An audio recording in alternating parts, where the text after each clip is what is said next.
Welcome to the Wrestling Related Podcast, where the topics are related to wrestling. The three of us are related to each other. I'm Josh. I'm Dustin. And I'm Corey. And you guys are catching us on demand on your favorite podcast platform in audio format, or maybe you're catching us in video on Spotify and YouTube. If you are, let us know where you're listening to us at. Catch us on whatever social we may or may not be on. And hey, we have got a big PLE that just happened, WWE Bad Blood, a PLE. And before we get into the matches and the breakdown and what our thoughts are, I'm a little upset. I am slightly upset. Your crown? But I lost because of a botch. That's what happened. The Rhea Ripley one? I lost because of a botch, because the referee disqualified Liv Morgan instead of the planned finish, which she was supposed to pin Rhea Ripley, and I'm upset. I am. Not the ref's fault. Yeah, it's all the referee's fault. It was not. It was Raquel's fault because she came out too early. Why did they choose? But why did they choose this PLE out of all of the PLEs? That this is the first time ever that a referee actually has eyes? Because they want to hose Josh. And had he not called that, then it would have been a tie. And champion retains in the tie, but unfortunately, so, good job, Corey. Because he had the good job, Corey. Corey didn't win it. Did I win it? Dustin won it. Hold on. Good job, Dusty. Dustin forgot who he even voted for. Oh, that's hilarious. I totally forgot that Rhea actually won that, because I'm sitting there watching it. And I'm like, I got one match. I don't win nothing. Yeah. So, and he apparently cannot find. He can't find his belt. He was so unprepared for this. Goodness. I love it. It's. I can hear him rifling around in his room. Yep. Rifling around, trying to figure it out. So let me say that it was Raquel's fault. Yes. And the referee's doing. Yes. Because what's he supposed to do? Completely ignore the fact that he sees her running out and hitting people? You know, if I was ever going to lose the crown on a botch, I am glad that it was with referees actually having eyes to see. So, yes. Right. Dustin and he even had the little camera on his ear. Yeah. And it was like, I get it. But yeah. So anywho, that's what it was. Let's do a quick little rundown of what the results were from Bad Blood. And if you guys have got anything that you really want to say about any of these matches, we can do that. And I want to talk more about that match, but when we get to it. We'll get to it. Which match? The one that I think you forgot that you picked up a win on, Dustin, was actually this one, because you and Corey had deviated. Corey chose Finn Balor for that one. You chose Damian Priest. I chose Finn Balor. I was disappointed that Finn did not win. I think that was... Yeah, Finn didn't win. I think it was just it was a lost opportunity. Hopefully they still play something out of this, but it was a good match, but to be honest, I don't remember any of it. If it helps, I didn't even remember that I won. How's that sound?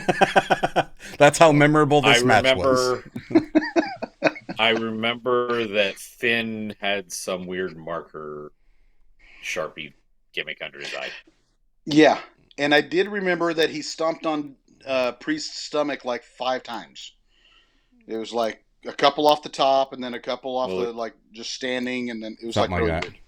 He weighs like 85 pounds, so I mean, you do that enough times, it's gonna do something, I would guess. But yeah, I don't want him stomping on me. I broke ribs before. I don't want that. Right. That hurts. No, I'm teasing. Yeah. I'm just teasing. There's just certain, like, I would have been fine if they had done Damian winning over Finn. The one thing I do remember is the finish that I really didn't like it, because that whole suspension of disbelief you tried to get me to suspend it way too much.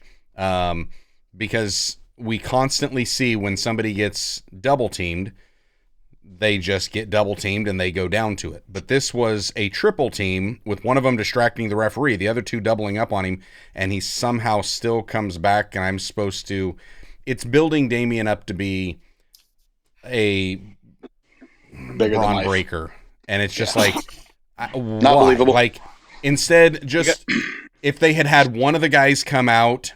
and that was it. Yeah. And then, like, in the back, you see the referees holding the other one. Like, Carlito can't make it because the referees caught him, but J.D. McDonough made it out, and that I'm fine with. But the way that this worked out, it was just like, no, you're having me stretch too far, and it's just, the odds were so stacked against him that it then becomes so hard for me to believe that he's going to overcome a 3-on-1. Right, and don't get me wrong. I mean, Damian Priest, he's a big boy. And he can work, and he's got a mixed martial arts background, and he's a heck of a striker and whatnot, but he's no taker. And Finn Balor is the first Universal Champion.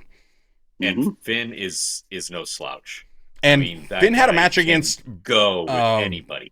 Finn had that match against Brock Lesnar, and I believed that Finn was beating him. So it's just like, at that point... Yeah, it was a good match, but the finish was just kind of like meh. Do you think it's because it almost feels like we've heard the same knock-knock joke like 6 weeks in a row? Yeah. Who's there? Right. Who's on first? Yep, absolutely. So this one I actually enjoyed. I got a kick out of just seeing... and the thing I enjoyed, I know Dustin didn't enjoy because he predicted that it was going to be Tiffany Stratton that was actually going to win. And up until Tiffany, that was a hot pile of you-know-what. I loved the fact that she didn't, that it was teased, that it was getting. But now it makes me wonder if Tiffy's going to try to cash in at Crown Jewel, because what we also found out is at Crown Jewel, they gave us these ugly, hideous big, belts. Ugly. I mean, these nasty. These belts are so big that they would hire not just my stomach, but my whole chest. It was enormous. It was, yeah. Each of the side plates looked like it was as big as the world title center plate. I like the fact that we get champion versus champion, and neither of their titles are on the line. That's cool. I like that. And I'm okay with them having some type of a trophy, a belt, an award coming out of that. That's cool. That's fine. I'm good with it. But man, those are ugly. It's almost like they tried to compete with who has a bigger belt, them or AEW. And they decided to go even bigger, and they just dropped the ball on it. Yeah. Well, because it's like you not only went bigger, you went uglier.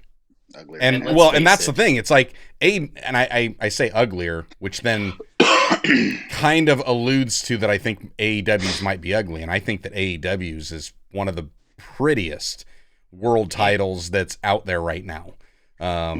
In modern day, I think they have the best looking world championship for modern wrestling. So I agree. I disagree. It's not the big gold. It's not the past. We can talk titles another time. Yeah. But yeah, that'll be 2 episodes itself. Right. It's not the Diva title, which is the prettiest, but let's point out that these particular belts, as big and gaudy as they are for Crown Jewel, which is the Saudi paid show. Yeah. I just hope they don't do something. They most likely paid for the belts, and they said, hey, we want something even bigger and grander, and let's throw a bunch of jewels and diamonds and everything on it. And that looks beautiful. Let's go. And apples and oranges, they may be like apples or pomegranates or green whatever, apples to be specific. And I like oranges. So it was I don't know, maybe Tiffy cashes in on one of those belts. Like if she comes in at the Crown Jewel match and brings a briefcase down, a 3-way.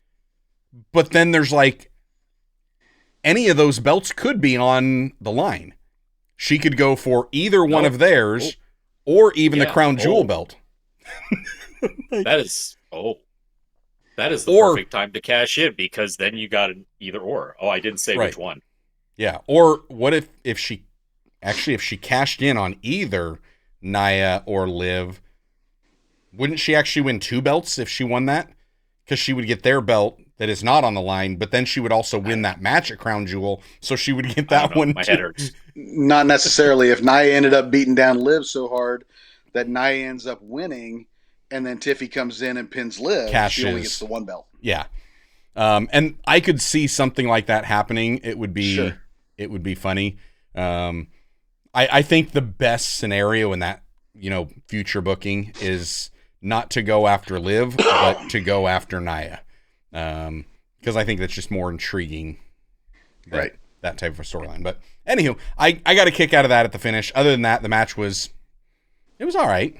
I mean, they got to mix something up, because that would wind up being what, a heel title match. When you've got Triple H in charge of it, stranger things have happened. And all of them are like in turtleneck sweaters. So this is true too. Hey, speaking about a heel match, Braun Breaker in the house. CM Punk versus Drew McIntyre, the Hell in the Cell.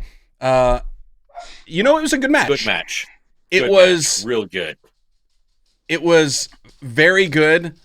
I just did not want to see Punk win. But I enjoyed it. Sour grapes, got it. So I think it was almost like, okay, we just saw AEW turn around and have this very extremely hardcore at All Out or All In or whichever one it was, and it was it made the rounds. It had a lot of publicity, a lot of we got to at least compete. Bad press. Yeah. And then if you ask people like Donald Trump and Vince McMahon, there's no such thing as bad press.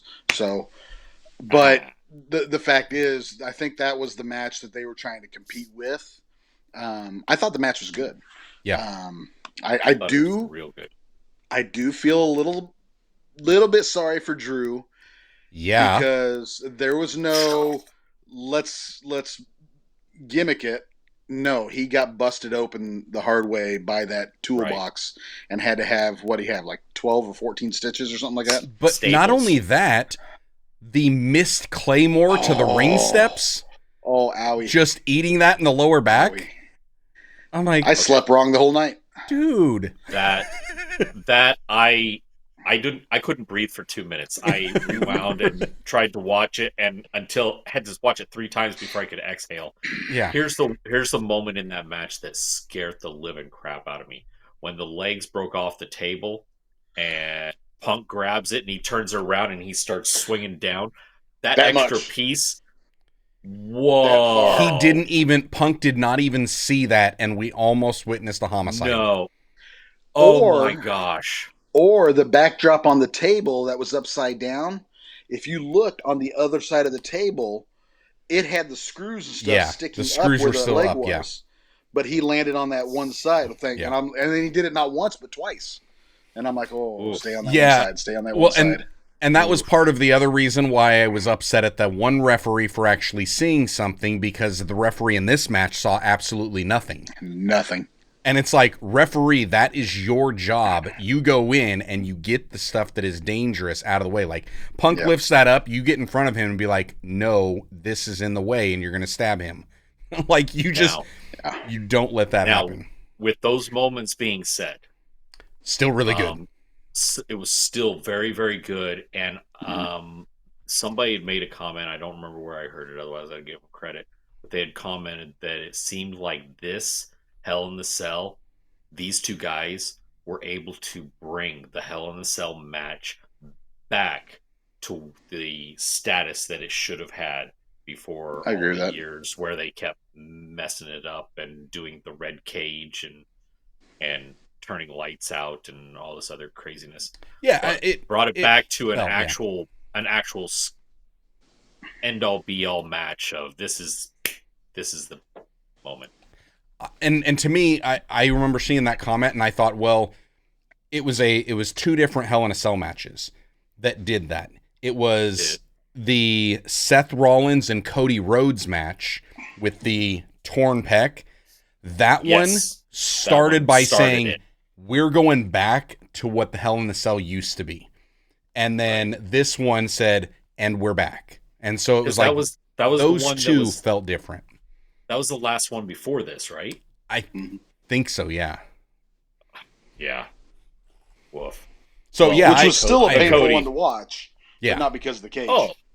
Oh, right. Just because... Exactly. This one, I thought they did a very good job of, one, keeping it in the cell, and two, not necessarily trying to use the cell as a weapon itself, outside. But this is just more of like it's a prison cell. It's keeping us in here, and we can't get out. There is no escape. Like that, and that's where it kind of felt like the old Hell in a Cell, where that's what it was designed for, versus just being, I'm going to throw Mick Foley off the top of it and use it as a weapon or a launching pad. Yep. Agreed. Good one. I liked it. Good match. It was. That was a Duggan. Yep. And then we get the, hey. We touched base on this. And we talked about the botched ending. And even with the botched ending, I'm just glad that even though it was a disqualification, Liv is still the champion. Okay. I like the chase. But Rhea won. But Rhea won. And you got the title. Cool. So here's jealousy. But Dominic is the star. Hey, jealousy. Dom falling out of the cage, out of the shark cage, was great. Hilarious. Rhea turning him into a human piñata. The fact that the announcers did not use the phrase human piñata just annoys the crap out of me. I heard a human piñata. Did you? Yeah. Oh my gosh. Maybe I was yelling at the screen. I was like, say I it. heard human Somebody piñata. Say it for the thing that they didn't do, which I heard Triple H afterwards say, he referred to him as the human piñata. He said the only thing is we just didn't have candy. And I'm like, Dom, why didn't you have a sucker, like suckers that were falling out of your pockets? Just filled his pockets with candy, so he goes upside down and then... Because you only get one chance to do that. Now, if anybody tries to do it, it'll always be compared to this. That's the one chance to try to do it. It was missed opportunity, and yet still so good. I heard somebody say that there's a whole bunch of fandom out there that is hating on this match, that absolutely loathed it, that thought it completely sucked. It was boring. I'm telling you right now, if you were to take the Hell in the Cell and all the toys that come with it out of that match, this was the most brutal. There were times that they were beating on each other like full open palm strikes to the face. That sunset flip bomb into the guardrail. All sorts of different stuff. And at one point, you got quite a size difference between these two gals. But at one point in time, Liv looks like she's just owning Rhea for a while. And it's just... Correct.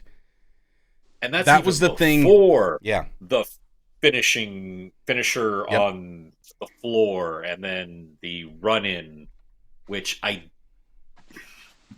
don't know the chick coming in. Raquel, whatever. Yep. Haven't Rodriguez. followed her. Sure. I like her. Give her credit. Cool.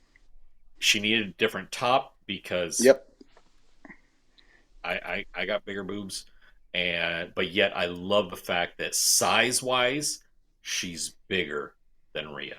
So that gives a different dynamic for that to play out.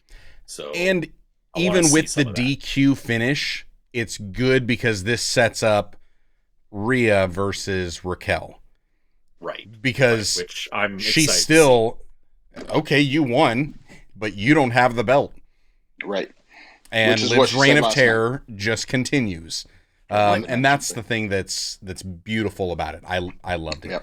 Yep. The thing about this match, in contrast to the other Terror Twins Judgment Day match, was that yes, Rhea losing or planning on losing, but then winds up winning, even though she was still selling for Liv in such a way that, like you said, Liv did look dominant at a time where it was like, what is going on here? And it's like, and where did this aggression come from? But at that point, it's like, oh, I can actually see Liv getting a clean win now. So then when Rhea gets her shine, it makes her look strong.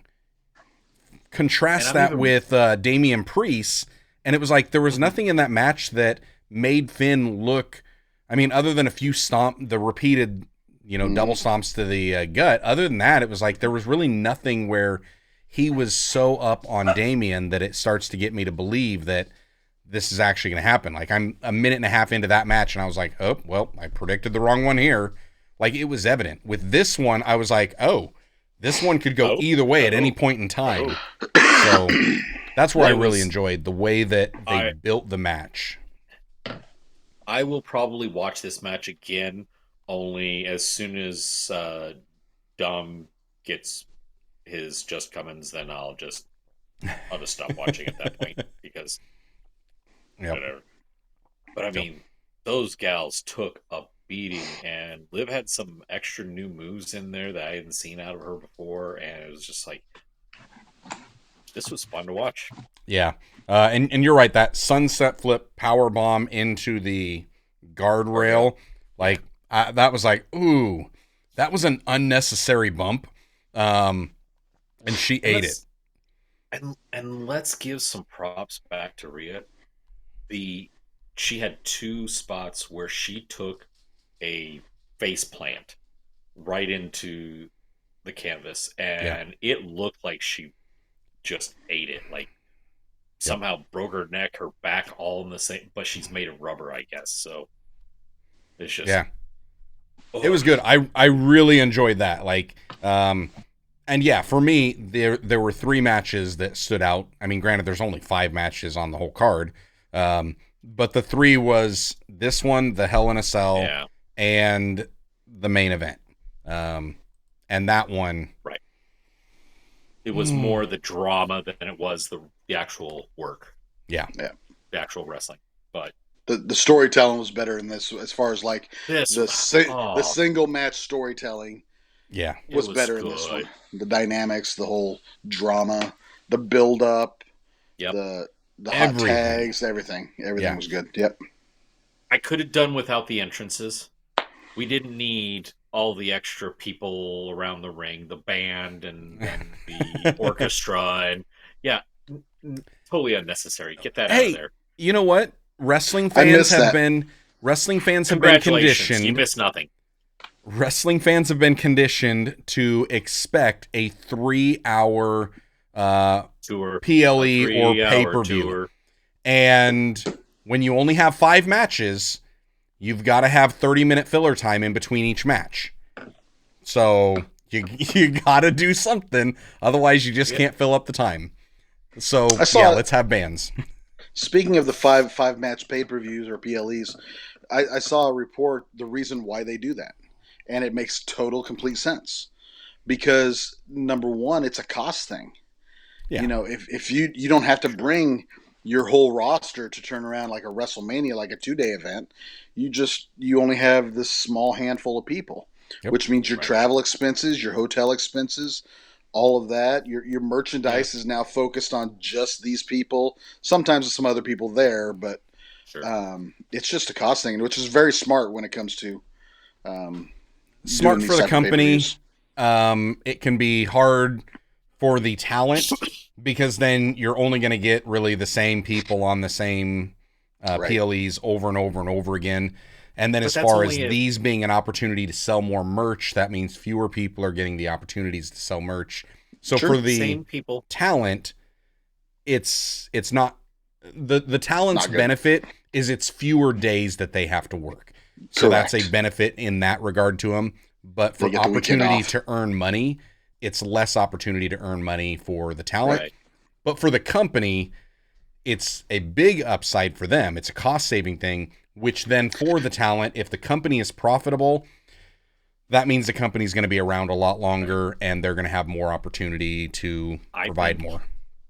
I think it's just as much of a cost issue as it is Well, I think the cost issue is just almost as much as the storytelling. Because the fact of the matter is, if you were to have a Hell in a Cell match that is 10 minutes long, well, yeah, it wouldn't work. There's not enough time to cook. True.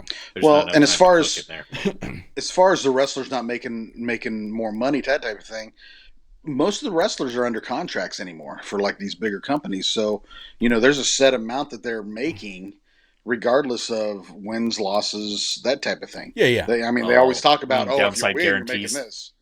Right. So, they're probably they've still got they get a weekend off. They've still got the guaranteed contract, but FaceTime merch opportunity. Merch. And I don't know if they do a gate share or not. Because I know they used to do that, like if you worked a pay-per-view or a PLE, that goes beyond what your regular contracted days were, so there was an upside to working those. I don't know if they've got that or not, but...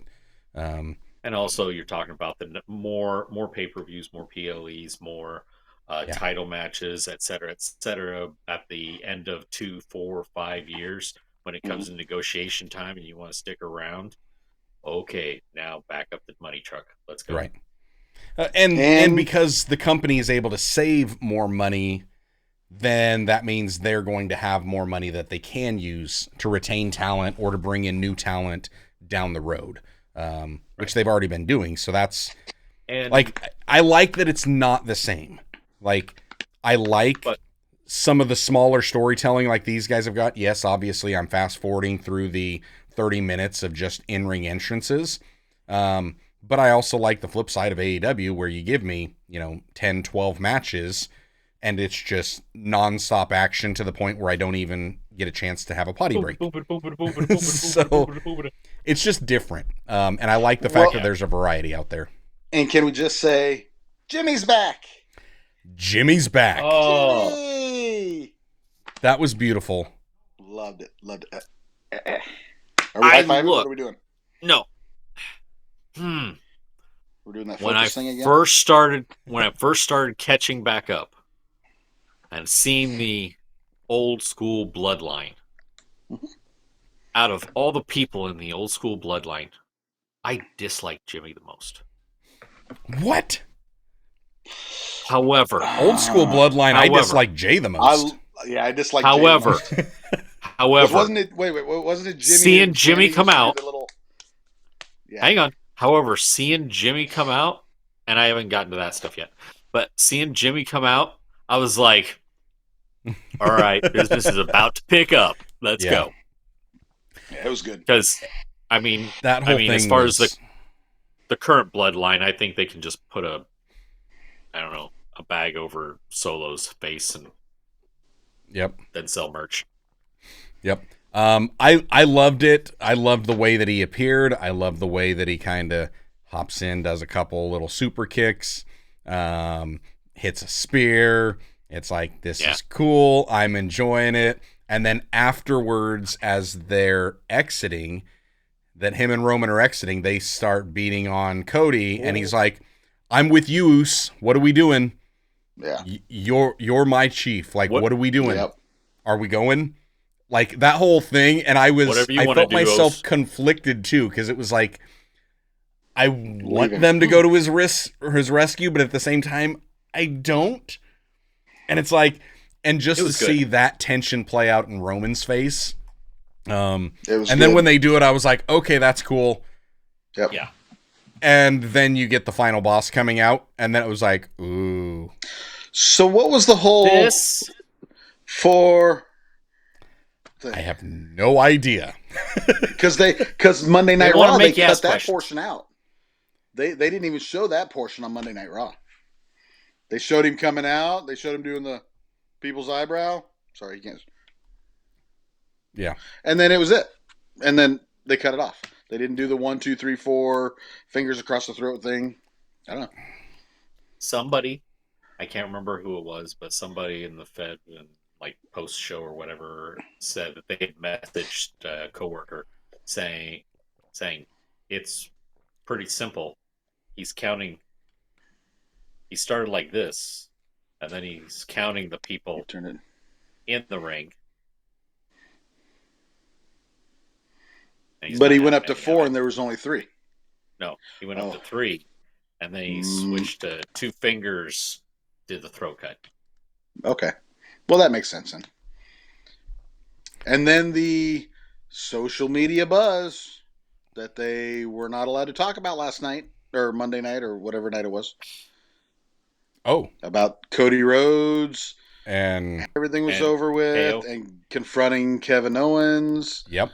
And I saw the video, and Kevin Owens takes it to him, and it's like, and it was is getting good. Fan video. Well, no, so there's it was.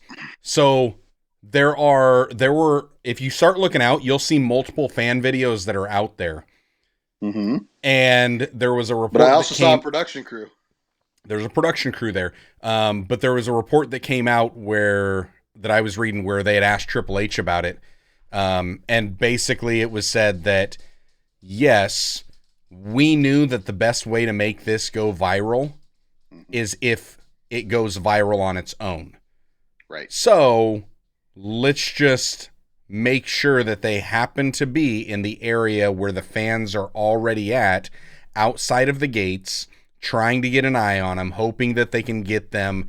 And, thinking back to some of the shows, especially back in like 90s, and early 2000s that we'd go to, everybody's outside of vets right where the trucks are, because that's where the back entrance, that's where they're coming. That's where you're going to get to see them.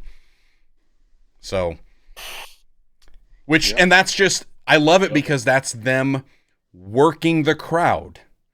And it's just like, we know what you're going to do, so we're just going to, here. That's the business. And you will feed it and you will put it out there, and it's brilliant. But yeah, I was searching around after I saw the first one, because I was like, oh, yeah, this is somebody with the crew that had their own phone that's there, kind of like when The Rock is doing his 1, 2, 3, whatever, and you keep seeing somebody peeking around from the curtain to record him on his own phone. That's what I thought it was at first. And then as I start looking, I was like, wait, here's another video from a different angle a little bit farther up, and then here's another angle, and it's like, oh, okay, maybe this is just straight fan videos.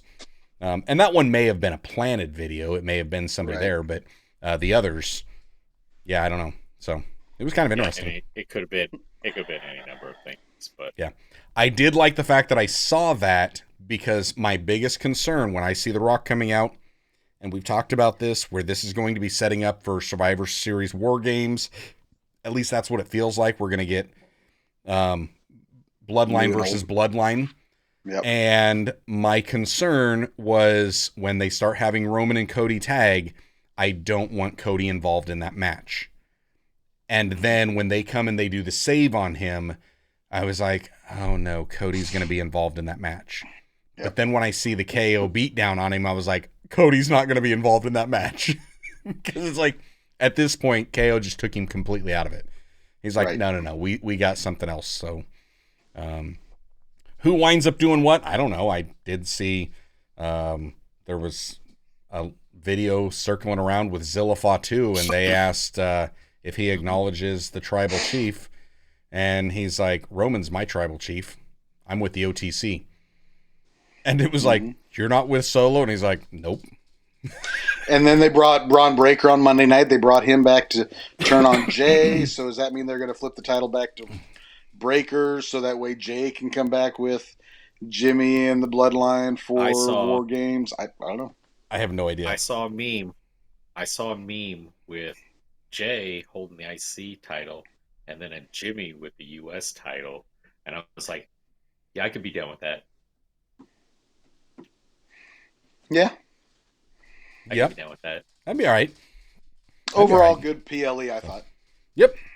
I enjoyed it. It was good. Unfortunately, I had to relinquish my crown, but hopefully I can regain the crown on Saturday. Stay tuned for that prediction show. Yeah, that's what we got for you guys for this recap on WWE Bad Blood. Let us know what your thoughts were, and we'll catch you in the next video.